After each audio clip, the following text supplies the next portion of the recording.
오늘 하나님 말씀은 공의의 하나님, 공의의 하나님이라는 제목으로 여러분과 말씀을 나누겠습니다. 다시 말라기서 강해로 돌아왔습니다. 연말연시 절기, 성탄절, 또 송년주일, 또 신년주일, 또 교회의 재직을 세우는 그런 주일 이렇게 맞춰서 설교를 하다 보니까 말라기서 강해가 아주 뚝 끊어져 가지고 했는지 안 했는지 이렇게 헷갈리는 그런 상황이 됐습니다. 그래서 그렇지만 말라기서를 우리가 시작을 해서 이제 앞으로 한 몇 주 더 말라기서를 묵상하여 마감을 하려고 합니다. 말라기서를 왜 묵상을 해야 되는가? 그 이유가 바로 이 말라기서의 그 메시지와 또 말라기서를 지금 기록했을 때의 상황이 지금 우리 한국교회의 성도들과 또 교회에 주는 상황과 너무나 비슷하고 또 우리에게 정말 주시는 하나님의 메시지가 이 안에 들어있기 때문입니다. 말라기서는 지금으로부터 예수님 오시기 전 약 430년경 정도 쓰여진 그러한 책이다, 이렇게 예언서다, 이렇게 우리가 보죠. 이 시기는 이스라엘 백성들이 바벨론의 포로로 잡혀갔다가 다시 회복되어서 돌아온 지 약 한 120년에서 150년 정도 되는 그러한 때입니다. 그러니까 이스라엘 백성들이 지금 돌아와서 신앙생활을 하고, 그리고 그 가운데 이제 하나님께서 마지막 메시지를 그들에게 주시는 그러한 장면이죠. 이스라엘 백성들이 처음에 포로에서 잡혔다가 그들이 돌아왔을 때 그들은 엄청 감격했습니다. 자기들이 죄를 짓고 하나님 앞에 징계를 받아서 정말 바벨론의 포로로 잡혀가서 거기서 노예 생활을 하면서 그렇게 살 때 얼마나 하나님께 회개하고 자책하고 또 정말 기도하고 그런 상황이 되었는데, 하나님의 예언대로 그들을 70년 만에 다시 고국으로 하나님이 보내주셨습니다. 다 돌아온 건 아니지만 백성들이 돌아와서 고국 땅을 밟았을 때 그들은 정말 감격했습니다. 여호와께서 그 포로들을 돌리실 때 우리가 꿈꾸는 것 같았도다. 시편에 그렇게 고백을 하면서 정말 하나님 감사합니다. 돌아와 보니까 정말 그 자기들의 고향은 다 무너졌고 잿더미처럼 그렇게 변해 있고, 거기에는 정말 논밭들에 다 풀들이 자라고 짐승들이 다니고 정말 이방 사람들이 들어와 있는 그런 황량한 상황이 되어 있었지만, 그들은 정말 하나님께서 자기들을 회복시켜 주시고 다시 고국 땅에 돌아오게 하신 것을 감사하고, 그 감사 가운데 그들은 하나님을 잘 섬기리라 결심했습니다. 그래서 정말 자기들 살 집도 없고 여러 가지 형편이 어려운데도 제일 먼저 성전을 짓고 학계의 선지자와 스룹바벨과 같은 그런 지도자의 그런 인도하에 성전을 짓고 예배를 회복하고 제사를 회복하고 또 율법을 회복하고 정말 하나님 뜻에 살도록 그렇게 노력을 했습니다. 하나님께서 그들을 정말 다시 회복시켜 주시는 그런 일을 시작하셔서 열방 사람들을 다 쫓아내고 그곳에 그들의 잘 토전을 마련하고 성을 보수하고, 그래서 다시 이스라엘이 이렇게 세워지는 그러한 역사가 일어나고 있었다고 말이에요. 그런데 그런 부흥의 역사가 일어나면서 시간이 이제 100년 이상이 지나면서 이스라엘 백성들의 신앙이 처음과 같이 그렇게 뜨겁고 정말 하나님을 바라보는 그런 신앙이 변질되기 시작했다고 말해요.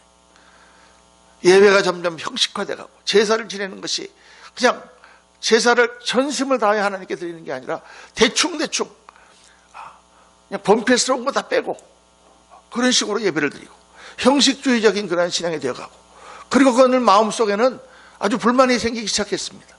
우리가 이만큼 성전도 짓고 하나님을 잘 섬겼는데 겨우 이것뿐이 아니다느냐, 왜 우리나라를 다윗과 솔로몬의 시대처럼 다시 회복시켜 주시지 않느냐, 하나님이 우리에게 보내시겠다고 약속했던 메시아, 우리의 구원자, 위대한 왕은 도대체 왜 오시지 않느냐, 이런 걸로 인해서 그들이 불만이 많이 생겼다. 그리고 하나님에 대한 신앙이 무너지기 시작했습니다. 그때 하나님께서 말라기 선지자, 나의 사자라고 하는 그런 이름입니다.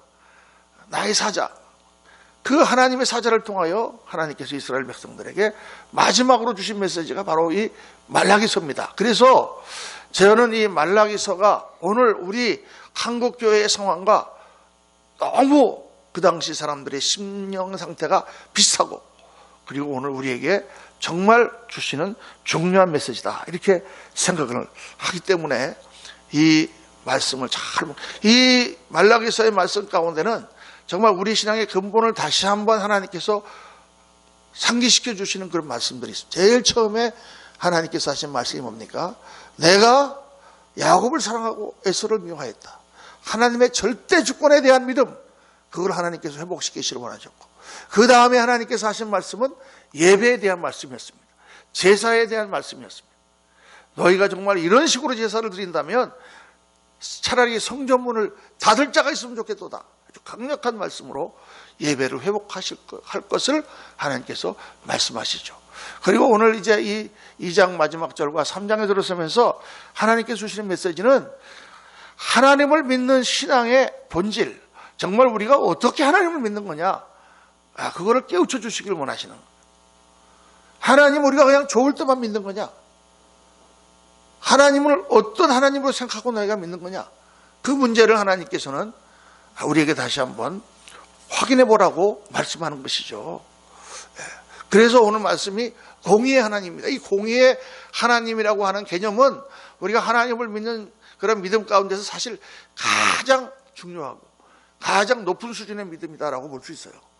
우리가 기도하니까 하나님 응답해 주시고 나를 사랑해 주시고 뭐 나와 함께 하시고 이런 하나님을 다 우리가 믿지만은, 그런데 이 공의의 하나님이라는 것은 뭐예요? 정말 내가 눈앞에 억울하고 부당한 일들이 일어나지만, 그러나 하나님은 반드시 심판하시고 반드시 상 주실 사람을 상 주시는 공의 하나님입니다. 이 땅에 부정과 부패와 여러 가지 일들이 벌어지고 있지만은 하나님은 변치 아니하시는 하나님이다. 이 믿음이 바로 공의 하나님에 관한 믿음이다, 그 말이에요. 오늘 말씀이 이렇게 시작하는 것입니다. 너희가 말로 여호와를 괴롭게 하고도 이르기를 우리가 어떻게 여호와를 괴롭혀 드렸나이까 하는도다. 하나님이 괴롭다는 거예요. 하나님이 왜 괴로우십니까? 이스라엘 백성들이 말로 하나님을 괴롭게 하기 때문에, 어떤 말로? 이는 너희가 말하기를 모든 악을 행하는 자는 여호와의 눈에 좋게 보이며 그게 기쁨이 된다. 이제 이렇게 표현을 한 거죠. 하나님은 좀 악한 사람 좋아하시나 봐. 저 사람 기뻐하시나 봐. 왜 악한 일을 행하는 자가 잘 되지? 하나님 도대체 어디 계신 거야? 또 말하기를 정의의 하나님이 어디 계시냐 합니다. 우리가 쭉 지금까지 믿음의 그 역사 이런 걸 쭉 볼 때마다 또 그런 상황 가운데서, 오늘 우리의 상황 가운데서 계속적으로 일어나는 질문이 바로 이런 것입니다. 정말 예수를 믿는 것 때문에 핍박을 당하고, 지금도 세계 곳곳에서 선교지마다 예수 믿는 사람들을 잡아 죽이고 그 집을 불태우고 교회를 불태우고 그런 핍박들이 일어나는데, 그때마다 도대체 하나님 어디 계시냐? 하나님 어떻게 정의롭다고 우리가 할 수가 있느냐? 왜 이렇게 악이 팽배하는데 하나님은 가만히 계시느냐? 이런 의문이 계속 든다고 말이에요. 또 한 가지, 백성들의 의심은 자기들이 지은 성전, 비록 옛날 솔로몬 성전처럼 화려하지는 않았지만 스룹바벨의 지도 아래 지은 그 소박하지만 정말 자기들은 자기 집도 안 짓고 먹을 것도 없고 힘든데도 하나님의 전을 잘 지었는데 왜 하나님께서 우리에게 복을 주시지 않냐? 왜 우리가 모든 열방을 누르고 우리 나라를 다시 독립시켜 주시는 그런 일을 하지 않느냐? 지금 150년이 지났는데 왜 약속하신 메시아를 보내주시지 않느냐? 이렇게 하나님 앞에 불평을 했다가 말이에요. 그게 하나님의 마음을 괴롭게 한다는 것입니다. 사람이 제일 괴로울 때가 뭐예요? 다른 사람이 내 마음을 알아주지 않을 때가 제일 괴롭습니다. 정말 열심히 내가 일을 했는데 사람들이 알아주질 않아요. 저는 목사로서 그런 때가 종종 있었습니다. 정말 내가 교회를 위해서 다 헌신하고 정말 목사가 물질과 몸을 다 헌신해서 또 교단 일을 볼 때 정말 내가 요만큼도 사심을 품지 않고 다 교단을 위해서 이렇게 일을 했는데, 나중에 사람들이 목사가 뭘 해먹었다는 둥 막 이렇게 얘기하면 얼척이 없는 거예요. 이거 도대체 막 정내미가 다 떨어지는 거죠. 이런 사람 다 있나? 한때는 막 제가 그냥 목사들이 그냥 꼴보기 싫어가지고 막. 아니 무슨 뭘 자기들은 오해할 일이 있었겠지만은 하여간 너무 내가 하나님을 섬기고 내가 교단과 교회를 섬긴 것과는 다른 그런 말을 할 때 진짜 괴롭더라고요. 다 그만두고 싶고 그렇죠? 그래서 하나님이 괴롭다는 것입니다. 그러니까 우리가 보통 우리의 불만이 대개 두 개예요. 하나는 하나님이 살아계시다면 왜 이런 공의가 이루어지지 않고 왜 이렇게 악이 범람하는데 하나님이 가만 보고 계시는가? 왜 이렇게 부당한 일이 일어나는데 그냥 하나님 가만 계시는가? 이게 첫째 답답합니다. 또 하나는 내가 이렇게 하나님 열심히 섬기는데 왜 하나님 나한테 복 주시지 않는가? 이게 불만이 많아요. 왜 알아주지 않는가? 사람들이 왜 알아주지 않는가? 왜 내가 일이 잘 돼야 되지 않는가? 내가 나가 사업을 하면 믿지 않는 사람보다 내가 더 잘 돼야 되잖아요. 그런데 다른 종교 믿거나 하나님 믿지 않는 사람들이 다 사업도 더 잘하고 나는 안 돼. 하나님 도대체 어디 가신 거야? 우리가 그렇게 하나님 앞에 불평을 할 때가 많지 않습니까? 그런데 하나님은 오늘 이 말씀을 통해서 우리에게 뭘 말씀하시고자 하시냐면 정말 하나님을 믿는 때가 믿는다는 것이 뭐냐? 우리가 하나님을 믿는 건 믿음의 과정이라는 게 있단 말이에요. 정말 하나님은 좋을 때만 믿는 거냐? 좋을 때만 믿는 거냐? 어려울 때는 하나님 안 믿는 거냐? 여러분 사람과 사람과의 관계가 그렇잖아요. 내가 이제 친구를 사겠다. 남자가 애인을 사겠다. 그래가지고 남녀가 서로 교제를 한다. 그러면 서로 막 좋을 때는 좋죠. 그냥 이것도 저것도 다 해주고 싶고 같이 만나면 재미있고 저 좋을 때야 너 하나도 좋지. 그런데 그러다가 내가 어려운 일을 당했어. 그럴 때 그 나를 이해해주고 그때도 나를 도와주고 내가 정말 공경에 빠졌을 때 옆에서 같이 희생을 하고 같이 고통을 당해주고 그렇게 되면 어떻게 돼요? 야, 정말 너는 내 친구다. 그 믿음의 관계가 아주 강해지겠죠.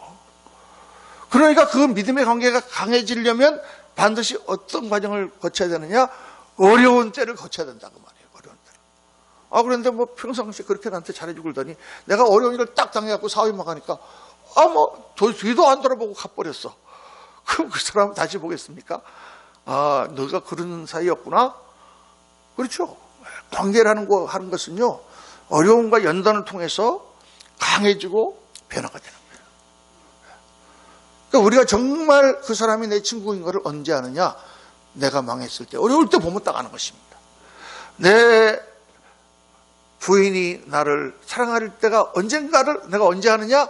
내가 직장을 실직하고 집에 빈털터리 돌아왔을 때 그때도 나를 사랑하면 사랑하는 거고 그때 집에도 들어오지 마라 하고 쫓아내면 그거는 나를 사랑하는 것은 내가 벌어오는 내 봉급봉투를 사랑한 거지 나를 사랑한 게 아니잖아요.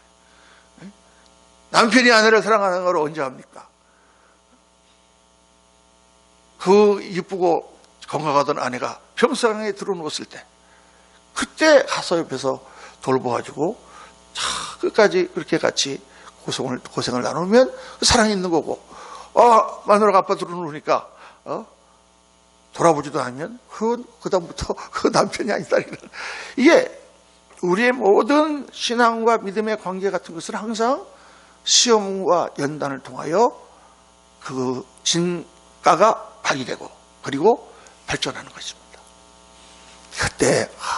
그때 내가 어려웠을 때 와서 나를 도와준 친구 참 편치 않냐는 이 친구가 되는 거죠. 그렇죠?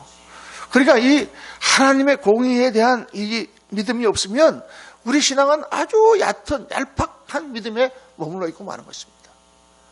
그런데 연단과 어려움을 통과하면서 하나님의 공의의 하나님을 믿고 그 하나님이 정말 공의를 나타내는 것을 바라보는 그 믿음으로 성장할 때 정말 이 땅에서는 완전히 절망이 온다고 할지라도 하나님은 살아계시고 나는 하나님 앞에 변치 않은 믿음을 가지고 내가 살리라 이런 신앙자로 변화되는 거죠. 그러니까 성경에 보면 다니엘의 세 친구 얘기가 바로 그런 얘기 아닙니까? 다니엘의 세 친구가 하나님을 잘 믿다가 그것 때문에 왕 앞에 끌려 나와가지고 풀무불에 던져지려고 할 때 느부갓네살 왕이 너무 그 애들을 사랑하니까, 야, 니네가 한마디만 좀 해라. 그냥 한 번만 하나님 안 믿는다고 한 번 얘기해라. 그 이들이 뭐라고 그래요? 하나님께서 우리를 풀본불에 들어갈지라도 우리를 건져내실 것입니다. 그러나 그리 아니하실지라도 우리는 하나님 배반할 수가 없습니다. 이게 진정한 믿음이죠. 하나님께서 그 믿음을 다시 살리라고 지금 말씀하는 것입니다. 여러분, 공의의 하나님을 믿지 못하면 우리가 정말 죄 가운데서 이길 수가 없습니다. 당장에 하나님 말씀에 어긋나는데 이걸 하면 내가 돈이 이만큼 생긴다. 그거 어떻게 할 거예요? 이걸 잠깐 하나님 좀 저리가 계시라고 하고 내가 좀 일단 돈 벌고 나서 하나님 섬기겠습니다. 이렇게 우리가 할 수 있냐고 말이에요. 그거는 믿음이 없으니까 그렇게 하는 거지. 공의의 하나님을 믿는다면 하나님이 다 보고 계신데 내가 이거 지금 취하지 않아도 하나님께서 알아서 주실 거를 믿고 딱 거절해야 되는 거죠. 하나님 섬기는 것도 마찬가지입니다. 내가 열심히 하나님, 남 모르게 하나님 섬기는데 하나님 보고 계시니까, 공의의 하나님이 알고 계시니까 내가 섬기는 것이지. 사람들이 알아주지도 않고 그것 때문에 나한테 좋은 일도 생기지 않는데 내가 왜 그런 걸 열심히 하겠습니까? 그렇죠? 그래, 이 믿음의 수준의 문제다 그 말입니다. 그래서 하나님께서는 너희가 기다리던 그 사자가 올 것이다. 이제 400년 뒤에 예수 그리스도가 오시는 거죠. 예수 그리스도가 오심으로 말미암아 하나님의 나라를 하나님께서 제대로 보여주시고 이제 그때부터 하나님 나라의 역사가 일어나기 시작하는데 그 메시아가 그들에게 임하면 반드시 일어나는 일들이 있다. 그거 하나님께서 오늘 말씀하고 계십니다. 자, 너희가 사모하는 바 언약의 사자가 임할 것이라. 그 사자가 임하면 어떤 일이 일어나느냐? 첫째, 연단을 통하여 백성들을 정결케 하실 것이다. 3절 말씀 보니까 그가 은을 연단하여 깨끗하게 하는 자와 같이 앉아서 레위 자손을 깨끗하게 하되 금 은같이 그들을 연단하리니. 연단을 통하여 하나님의 구원자가 임했는데 먼저 하나님께서 하셔야 되는 일이 뭐냐? 그 백성들을 연단하여 그들의 믿음을 성장시키고 그들의 믿음을 확고하게 하는 일을 하신다는 것입니다. 그래서 여러분, 우리가 하나님의 백성들이 어려움을 겪는 일은 거의 99% 하나님이 나를 훈련하시고 연단하신 것이다 라고 보면 틀림없습니다. 그걸 확실하게 믿어야 돼요. 연단을 거쳐야만 우리가 우리의 불순한 요소들이 다 사라지고 연단을 거쳐야만 우리가 하나님을 만나요. 믿지 않는 자들도 마찬가지입니다. 믿지 않는 자들이 하나님 만날 때 연단을 받아서 하나님을 만나시는 분들이 많습니다.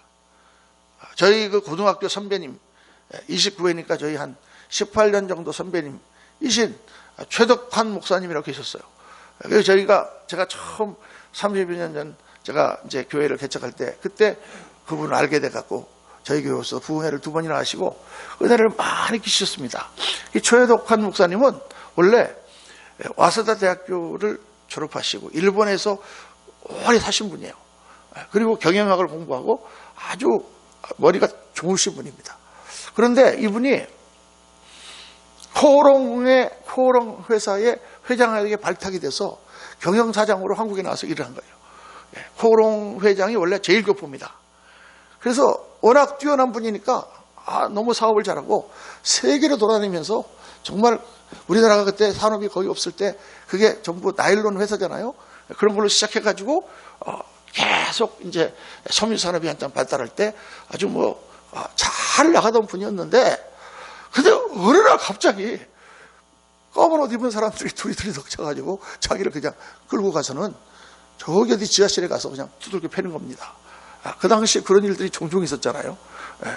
중앙정보부에서 와가지고 왜 맞는지 자기가 왜 끌려왔는지도 모르고 그냥 한 달 동안 두들겨 맞았다고 그래요. 너무 많이 맞아가지고 막 피가 뇌출혈이 생겨서 그냥 거의 하체가 다 새까맣게 될 정도로 두들겨 맞으면서 자기가 거기서 생각을 해보니까 이래서 그랬구나. 왜냐하면 그 당시에 이게 정부가 제보를 이렇게 좌지우지해서 움직여야 되는데 이게 다들 그래도 말을 들어야 되잖아요. 까불면은 전부 다 집어넣으니까. 근데 이게 호롱 회장이 말을 안 듣는 거예요. 왜? 제1교포니까. 일본 제1교포니까 함부로 건드릴 수가 없잖아요. 그러니까 회장을 못 건드리니까 그 밑에 사장을 건드려가지고. 왜냐하면 일본에서 와세다 대학을 다니고 일본 살 때 이 친구 저 친구 여러 만난 중에 그 중에는 조총연계에 있는 친구들도 있고 그렇잖아요. 그래가지고 국사범으로 몰아가지고 이 사람이요 사형구형을 받았습니다. 사형구형을 받고 무기징역을 언도받는. 그러니까 뭐 하루아침에 이 사람이 얼마나 그 정신적으로 영어로 이걸 패닉이라고 그러는데 완전히 그냥 함몰돼가지고요. 그래서 독방에 갇혀가지고 아무 책도 못 읽고 그러면서 내가 어떻게 쓴지 이 감방을 빠져나가가지고 나를 고문하던 그놈들을 어떻게 쏴 죽이나 그것만 연구했다 그래요. 권총을 어떻게 쓴지 구입해서 내가 어떤 동선을 그려서 하루 반나절 만에 경찰이 오기 전에 쏴 죽이나 왜 그런 생각을 하면서 그 사람이 있다가 책을 못 갖고 들어오겠는데 성경책만 차입이 된답니다. 그래갖고 그 부인이 사모님이 일본어 성경이 집에 있는 거를 차입을 해줬다 그래요. 그래서 할 일이 없으니까 이분이 성경을 쭉 처음부터 읽으면서 처음엔 도대체 이해도 안 되고 그랬는데 그걸 한두 번 계속 읽다 보니까 하나님이라는 분이 있다는 사실이 깨달아지는데 도저히 납득이 안 가죠. 하나님이 있으면 어떻게 자기가 이런 일을 당할 수 있는가.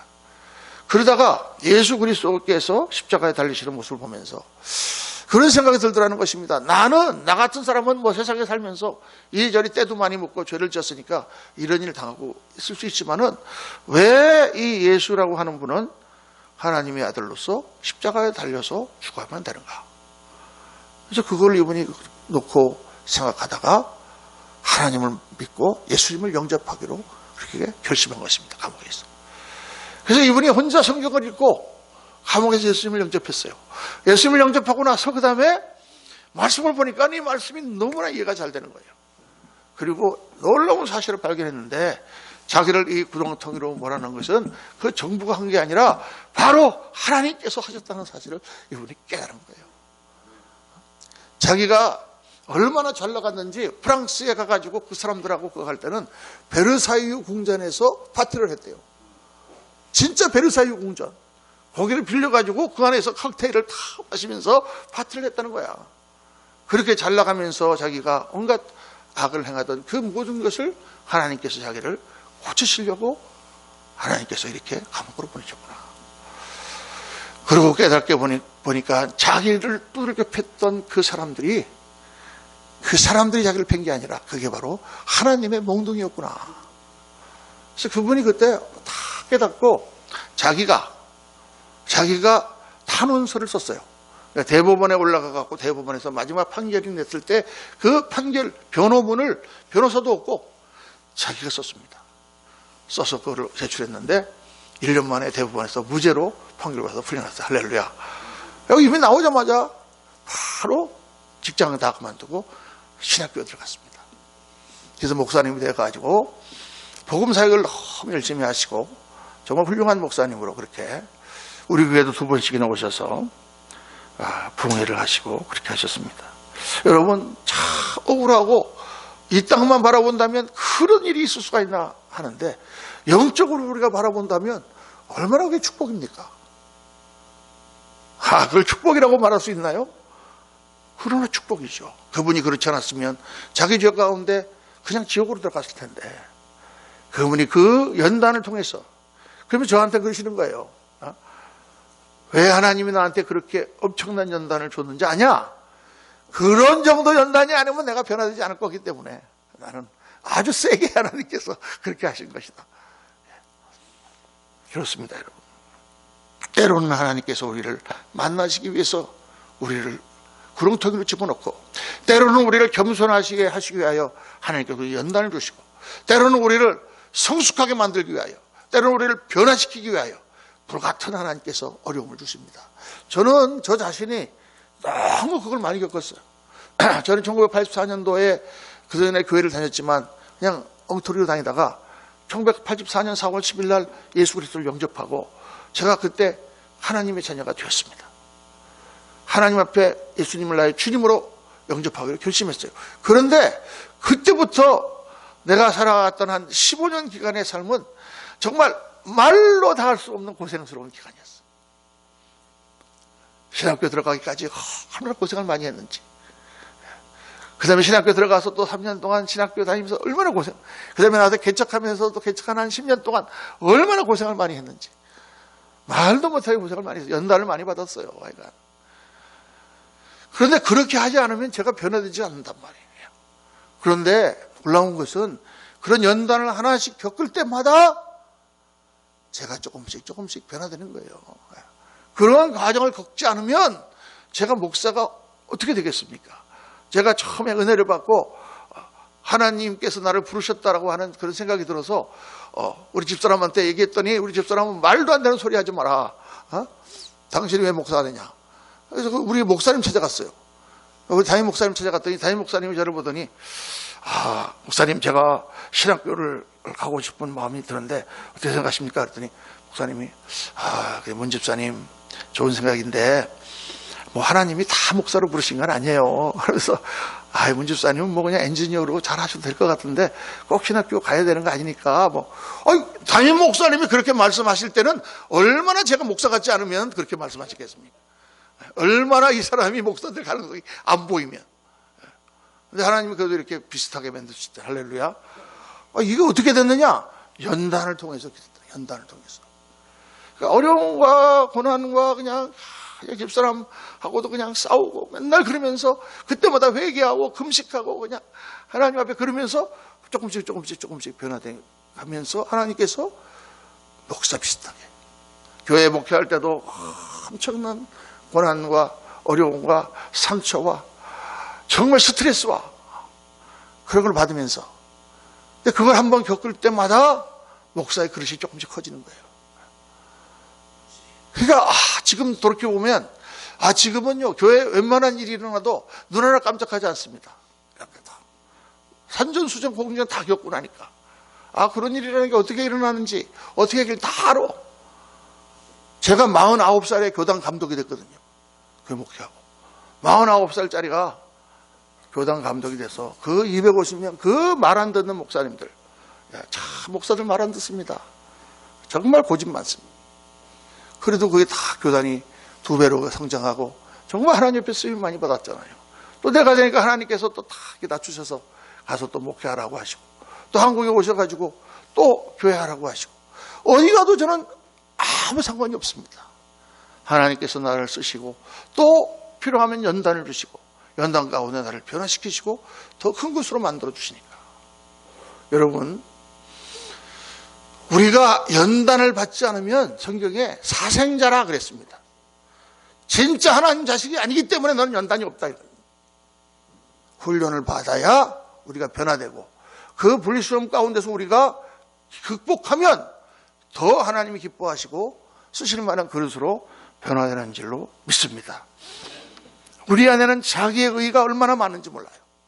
내 스스로가 잘났고 내 스스로가 이렇게 의롭고 내 스스로가 이렇게 하나님 앞에 이만큼 했고 그 의를 연단을 한번 겪을 때마다 하나님께서 다 씻어주시고 하나님 앞에 엎드릴 때 내가 정말 흉악한 죄인인 것을 깨닫게 해주시잖아요. 그래서 여러분들은 어떤 문제를 만나든지 절대 그 문제에 집착하지 말고 하나님 앞에 가서 그 문제를 내려놓고 나 자신을 내려놓으십시오.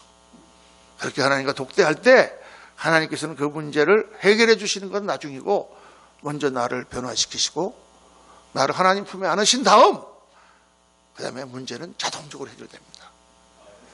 할렐루야. 둘째로 오늘 말씀 가운데서 하나님은 반드시 악을 심판하시는 분임을 말씀하십니다.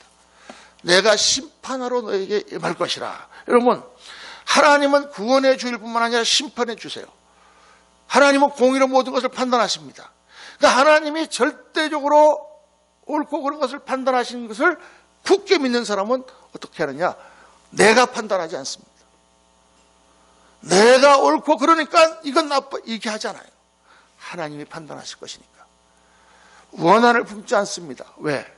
하나님이 판단하실 것이니까. 내가 그 사람에게 복수하는 것보다 하나님이 복수하시는 것이 훨씬 커요. 내가 복수할 필요가 없어. 그러니까 이거를 믿는 다윗이 사울 왕이 자기를 죽이려고 할 때 얼마나 억울합니까? 말도 되지. 자기가 사울을 위해서 일하고 사울을 위해서 충성하고 사울을 위해서 목숨을 걸고 나가 싸우고 그래서 이 나라를 일으켜놨는데 자기가 잘 싸운다고 사울이 미워해가지고 자기를 죽이려고 하니. 근데 그게 사울만 그런 게 아니에요. 우리나라 역사를 보니까 우리나라도 그랬더라고요.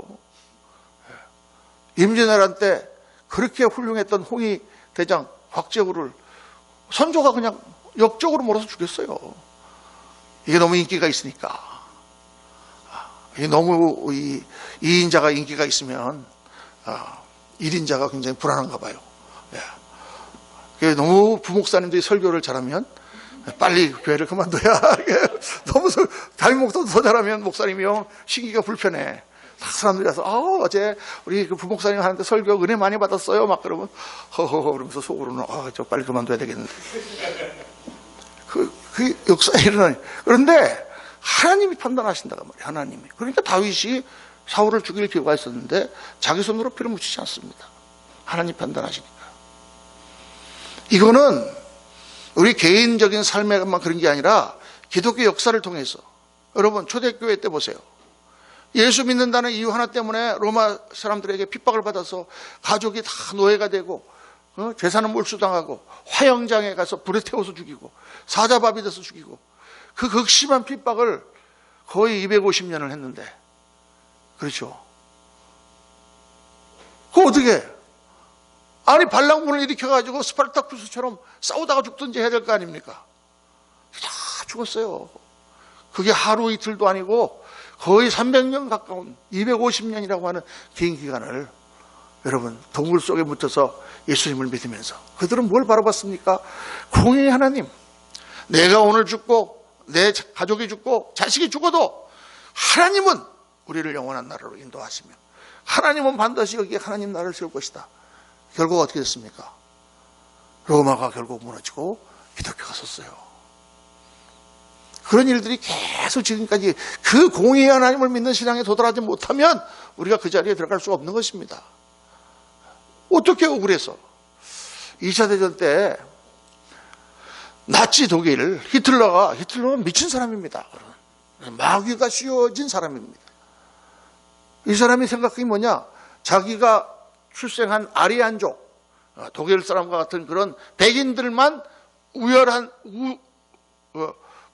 월등한 존재고 나머지 종족들은 다 이거는 열등한 존재다. 그걸 다 없애버려야 된다. 그래서 제일 첫 번째 타겟이 유대인이에요. 유대인 아마 다 죽이고 났으면 그 다음에는 흑인, 그거 다 죽이고 났으면 그 다음에 동양인. 히틀러가 잡았으면 우리는 없어지고 백인들만 이렇게 있는 그런 망상도 그런 황당한 망상을 한 그런 사람인데 그걸 마귀에 씌우니까 집단적으로 최면 마귀에 씌워져가지고 온 독일이 심지어는 교회까지 다 히틀러를 지지했습니다. 그래서 유대인들을 막 죽였는데 600만이나 죽였죠. 가스실에들하고 다 빨갛게 해가지고 정말 잔인한 세상에 그런 일이 어떻게 있을 수 있겠습니까? 그렇죠? 그런데 놀라운 사실은요, 유대인들이 2000년 동안 방황하면서 그 사람들이 자기들끼리만 똘똘 뭉쳐가지고 게토라 그래갖고 자기들끼리 모여 살고 이 나라도 없는 이 민족이 살려면 뭐가 있어야 돼요? 이게 있어야 되잖아. 그러니까 낙처같이 돈을 모아가지고 장사를 해서 이 사람들이 돈을 다 갖고 있었어요. 알부자들. 그러니까 무슨 일이 있으면 가가지고 그 사람들한테 사정을 해야 돼. 유대인들이 꼴보기 싫지만 돈이 필요할 때는 전쟁을 일으켜야 되는데 이제 군대를 모으려면 돈이 필요한데 그럼 유대인한테 가가지고 이번에 좀 자금 좀 대라. 그러니까 유대인을 미워하는 거예요. 다. 영국도 미워하고 프랑스도 미워하고 다 미워하는 거예요. 그냥 독일이 그거 하는 걸 보면서도 그냥 모른 척하고 몇 년 동안을 그랬습니다, 여러분. 그런데 역사가들이 이상하게 생각하는 게 뭐냐? 왜 유대인들이 저항을 안 했을까? 그 사람들이 돈이 없냐? 돈도 있었고. 그 사람들이 조직이 없냐? 조직도 있었고. 그 사람들이 뭐 미국이나 다른 나라에 힘을 빌릴 수 없냐? 힘을 빌릴 수 있었는데.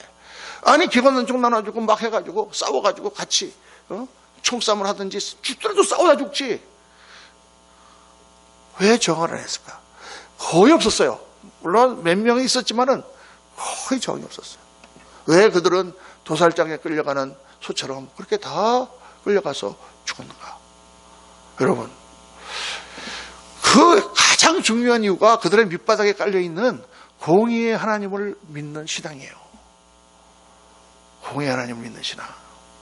하나님은 공의의 하나님이니까 왜? 그거를 그때 그 사람들이 감옥에서 쓴 글이라든가 그들의 문서들을 이렇게 다 종해보니까 그런 사상들이 거기에 다 나타나져요. 우리가 이렇게 다 죽지만 여기는 하나님의 뭔가 우리를 향한 질책이 있고 하나님의 징계가 있고 하나님은 우리나라를 다시 세울 것이다. 야, 참 놀라운 사실인데 여러분, 금방 그 일이 일어났잖아요. 금방. 그들이 그렇게 600만이 죽고 나서 다시 1948년에 이스라엘이라고 하는 나라가 섰잖아요.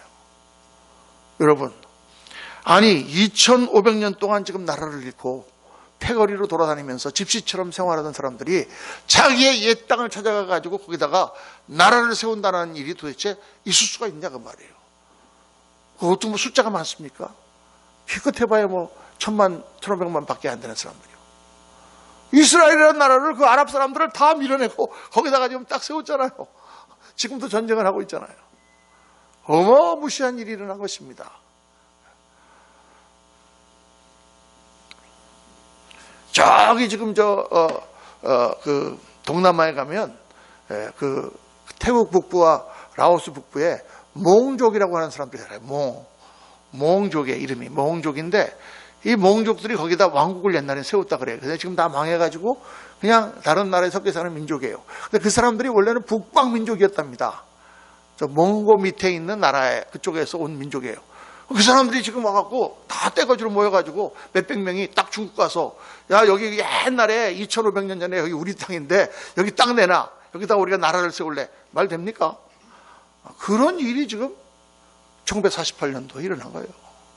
그 지금까지 나라가 그렇게 강하지 않습니까? 그뿐입니까? 지금 전 세계의 경제를 다 유대인들이 잡고 있습니다. 미국에 가보면 이쪽에 동남아나 지금 화교가 잡고 있지. 미국을 가보면은 다 신문사도 유대인 거, 또 뭐 방송사도 유대인 거, 석유회사도 반이 유대인 거, 곡물 메이저도 다 유대인 거, 무슨 메이저면 다 유대인들이 잡고 있어요. 어마어마한 세력을 갖고 있습니다. 여러분, 그들이 그렇게 정말 말도 안 되는 그러한 상황으로 죽는 거 너무 억울하고 정말 왜 저렇게 바보같이 죽지? 하지만 그러나 그들의 세대가 지나면서 하나님의 하시는 역사를 보면 그렇게 우리가 쉽게 판단할 수 없다. 그래서 여러분, 우리가 깨달아야 되는 것은 뭐냐? 하나님이 절대 우리를 버리지 않으게 하는 것입니다. 나 여호와는 변하지 아니하나니 그러므로 야곱의 자손들아 너희가 소멸되지 아니하느니라. 소멸되지 아니하느니라. 약속대로 정말 하나님의 그 역사가 나타나지 않습니까? 그러니까 우리가 믿는 신앙은, 하나님을 믿는 신앙은 어떤 신앙이 되어야 되느냐? 하나님이 절대 나를 버리지 않는다. 우리가 이 땅에서 핍박을 받아서 설사 순교한다고 할지라도 하나님은 그 순교자를 가장 높은 반열에 올리시고 영원한 상급을 준다고 약속하셨잖아요. 그리고 이 땅에서 하나님의 공의가 반드시 이루어진다고 말씀하고 있습니다. 이거를 딱 믿어야 우리가 진짜 하나님을 존중하는 자가 되는 거예요. 이 사무엘상 2장 30절에 나를 존중히 여기는 자를 내가 존중히 여기고 나를 멸시하는 자를 내가 경멸하리라. 이 앞에 하나님께서 뭐라고 말씀하시냐면 내가 내 이름을 두고 너희에게 말하노니, 하나님의 이름을 두고 맹세하셨어요. 네가 나를 정말 하나님으로 나를 대접하면 내가 너를 그렇게 너에게 대접해 주리라. 사랑하는 성도님들, 오늘 이 말라기서의 이 말씀을 묵상하면서 오늘 우리 한국 교회가 회복해야 될 우리 신앙의 모습이 바로 이거다. 본질적인 신앙. 세상에서 일어나는 일, 작은 일을 가지고 시시비비를 가리고 이것 가지고 뭐 이리 붙고 저리 붙고 그냥 조금 뭐 하면은 신앙이 변절되고, 우리가 그런 신앙이 아니었다 그 말이에요. 우리나라가 일제시대의 신사참배, 6.25 때의 그 공산 당들의 그 엄청난 핍박 가운데서 절개를 지키고 하나님 앞에 변치하지 않은 믿음으로 순교하면서 그렇게 세워왔던 교회가 우리 한국교회예요. 믿음 가운데서 그렇게 하나님 앞에 정말 캄캄하고 앞도 보이지 않는데 그렇게 산에서 기도하고 하나님 앞에 매달리면서 하나님께서 일으켜 주시기를 기도하던 그게 우리 신앙이잖아요. 그 믿음 가운데 하나님께서 이 나라를 이렇게 복 주시고 이렇게 잘 살게 해주셨는데 사람들은 감사하고 또 이 하나님 주신 행복 가운데 우리가 더 열심히 하나님의 일을 감당하겠다라고 생각하지 아니하고 교회가 쇠락하고 믿음들이 없어지고 더 하나님 앞에 불평이 많아지는 그런 시대가 되지 않았습니까? 오늘 우리가 이 말씀을 묵상하면서 여러분들의 개인의 삶에 또 우리 교회에 앞으로 나가는 길에 또 이 나라 한국교회와 이 나라 자체가 하나님 살아계신 하나님을 경외하고 그 자리로 돌아가지 아니하면 절대로 나라가 회복되지 않습니다. 하나님 앞에 정말 기도하면서 누가 뭐라 그래도 나는 하나님을 위하여 헌신하고 말씀에 순종하고 당장의 눈앞에 하나님께서 보상해 주지 않는다고 할지라도 영원한 가치와 영원한 영광을 바라보며 그렇게 하나님 앞에 나가리라. 결단하시는 저와 여러분 되시기를 예수님 이름으로 축원합니다. 기도하겠습니다. 아버지 하나님, 공의의 하나님, 참 믿기 어려울 때가 많습니다. 하나님이 살아계시다면 어떻게 이런 일이 생기는가?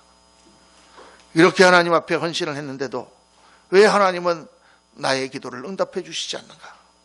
이러한 의문이 들 때마다 우리가 말씀을 묵상하며 정말 하나님의 하시는 일을 우리가 알 수가 없고 그러나 하나님은 반드시 악한 자를 심판하시며 그 연단 가운데 우리를 고치시고 변화시키시며 우리를 결코 버리지 아니하시고 하나님의 영광 가운데로 인도하신다고 하는 놀라운 믿음을 저희들 다시 세우고 확인하고 그리고 깊이 간직할 수 있도록 하나님 역사하여 주옵소서. 이 시대는 엄청나게 마귀가 역사하는 시대입니다. 신앙을 변질시키고 사람들을 타락시키며 무신론과 인본주의와 그리고 부정한 일들이 일어나고 있는 그러한 세상이지만 세상이 어떻게 되든지 누가 뭐라고 하든지 우리는 하나님을 믿는 믿음에 변함이 없이 주를 바라보고 하나님과의 정말 그 믿음 가운데 주님을 붙들고 나갈 때 하나님의 영광의 역사 또 영원한 면류관을 받는 성도가 될 줄로 믿습니다. 그러한 교회 그러한 성도들로 회복시켜 주옵소서. 우리 구주 예수 그리스도 이름으로 간절히 기도하옵나이다. 아멘.